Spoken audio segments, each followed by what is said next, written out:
Você já imaginou ver o homem mais temido da República? Sem palavras? Mudo? Paralisado em sua própria cadeira? Pois é, o que aconteceu nas últimas horas em Brasília não foi apenas um julgamento. Foi um atropelamento moral. Foi o momento exato em que a narrativa do golpe encontrou um muro de concreto chamado verdade. Alexandre de Moraes tentou fazer uma ironia. Tentou desmoralizar a defesa de um militar das Forças Especiais. Mas ele recebeu uma resposta tão fulminante, tão carregada de realidade, que o plenário do STF ficou em um silêncio sepulcral. Fique comigo agora. Eu vou te mostrar no detalhe como um advogado, armado apenas com a Constituição, desmontou o imperador da toga e expôs o que muitos chamam de a maior farsa jurídica da nossa história recente. A blindagem rachou e o estrago é irreversível. Salve, patriota! Seja bem-vindo ao Escalada Patriota News. Aqui, a gente não passa pano para a narrativa oficial, a gente mostra o que a velha mídia tenta esconder. Olha, antes de eu te contar esse bastidor explosivo que está fazendo os corredores de Brasília tremerem, já esmaga o botão do like. É sério. O sistema odeia quando esse tipo de conteúdo viraliza. Mostre que você apoia a verdade e se inscreva no canal se ainda não for inscrito. Vamos para a guerra de informação. Meus amigos, preparem a pipoca, mas preparem também o estômago, porque o que vamos relatar aqui é a descrição de um verdadeiro cataclismo político. Durante meses, ouvimos falar de golpistas, terroristas, ameaça à democracia. Vimos militares honrados, pais de família, sendo jogados no mesmo saco de criminosos comuns. Mas hoje a história mudou de figura. O cenário era o plenário do judiciário. De um lado, a máquina estatal, pesada, implacável, representada pela figura onipresente do ministro Alexandre de Moraes. Aquele que, segundo muitos juristas e analistas conservadores, acostumou-se a ser o dono da bola, o juiz e o executor da pena. Aquele que não admite contestação. Do outro lado, a defesa do tenente-coronel Rodrigo Bezerra de Azevedo. E aqui, eu preciso que você preste atenção. Não estamos falando de qualquer militar. Estamos falando de um Kid Preto, Forças Especiais, a elite do Exército Brasileiro. A acusação contra ele?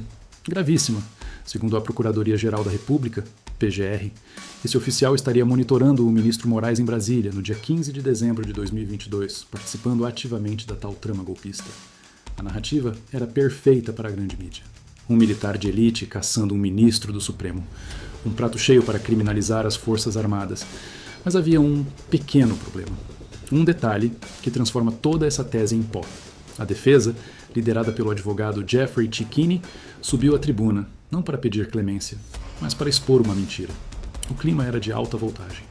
Moraes, com sua postura habitual, fria, observadora, aquela feição de quem controla o tempo e o espaço, parecia pronto para interromper, para cortar o microfone, para fazer valer sua autoridade, como já vimos acontecer tantas vezes com outros advogados que ousaram levantar a voz. Mas Cicchini não estava ali para brincadeira.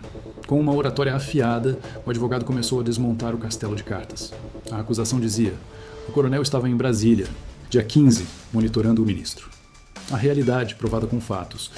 O tenente-coronel Rodrigo Bezerra de Azevedo estava em Goiânia. Isso mesmo. Ele não estava na cena do suposto crime. Ele estava a centenas de quilômetros de distância, celebrando o seu aniversário. O advogado apresentou registros, testemunhas, localização. Tudo. O homem estava com a família, soprando velhinhas, enquanto a PGR e o STF tentavam colocá-lo no centro de uma conspiração nacional. Você consegue perceber a gravidade disso? Um oficial de alta patente sendo processado, tendo a vida virada do avesso, com base em uma suposição que não resiste a uma checagem de Google Maps. A cada prova que Cicchini apresentava, a narrativa da acusação desmoronava.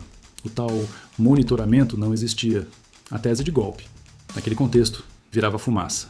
E foi nesse momento que o ministro Alexandre de Moraes sentiu o golpe. Visivelmente incomodado. E aqui, relatos de bastidores confirmam que a expressão dele mudou, misturando surpresa e irritação. Ele decidiu intervir. Ele tentou usar sua velha tática, a ironia, o escárnio, a tentativa de ridicularizar a defesa para desqualificar o argumento. Moraes interrompeu o advogado e, com aquele tom que o Brasil inteiro já conhece, perguntou: Vossa Senhoria não teria uma foto do dia do aniversário dele? Porque todos nós tiramos fotos no nosso aniversário, não é? Pausa dramática aqui. O que o ministro quis dizer foi: Você está mentindo. Se fosse verdade, teria foto. Cadê a foto? Ele tentou encurralar a defesa, insinuando que as provas eram fabricadas ou insuficientes. Foi uma pergunta carregada de soberba. Uma casca de banana. Mas o que Moraes não sabia é que ele estava armando a própria armadilha. Preparem-se. Esse é o momento que vai entrar para os livros de história do direito e da política brasileira. Jeffrey Cicchini não gaguejou. Ele não recuou. Ele olhou para o ministro e devolveu com a força de um blindado em movimento. A resposta foi: ministro, essa pergunta é maravilhosa. Agradeço. Mas o celular do meu cliente está apreendido pela Polícia Federal por ordem deste mesmo tribunal.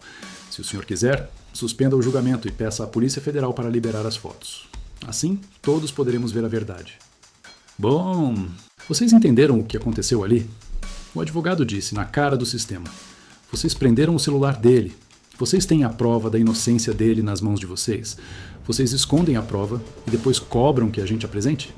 É como amarrar as mãos de um homem nas costas e depois culpá-lo por não conseguir se defender. Naquele instante, meus amigos, um silêncio absoluto caiu sobre o plenário. Relatos de quem estava lá dizem que dava para ouvir o ar-condicionado. Moraes. Travou. Pela primeira vez em muito tempo, o homem que sempre tem a última palavra ficou mudo, sem reação. O constrangimento foi monumental. Até os assessores baixaram a cabeça.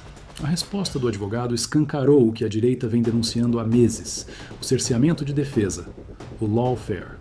O Estado apreende tudo, retém as provas que inocentam e acusa baseando-se em narrativas. Esse momento de paralisia do judiciário não foi apenas um lacra de internet. Foi um sintoma de fraqueza. Nos bastidores, fontes seguras confirmam que o clima azedou de vez. Ministros, que costumam ficar calados, como André Mendonça e Nunes Marques, observaram tudo em silêncio absoluto, mas a leitura interna é clara. Moraes foi longe demais e acabou exposto. A defesa não estava apenas defendendo um homem, estava defendendo o Estado de Direito. Cicchini foi além e pediu formalmente: oficie a PF, libere o laudo. Ou seja, ele desafiou o tribunal a produzir a prova que está sob sigilo.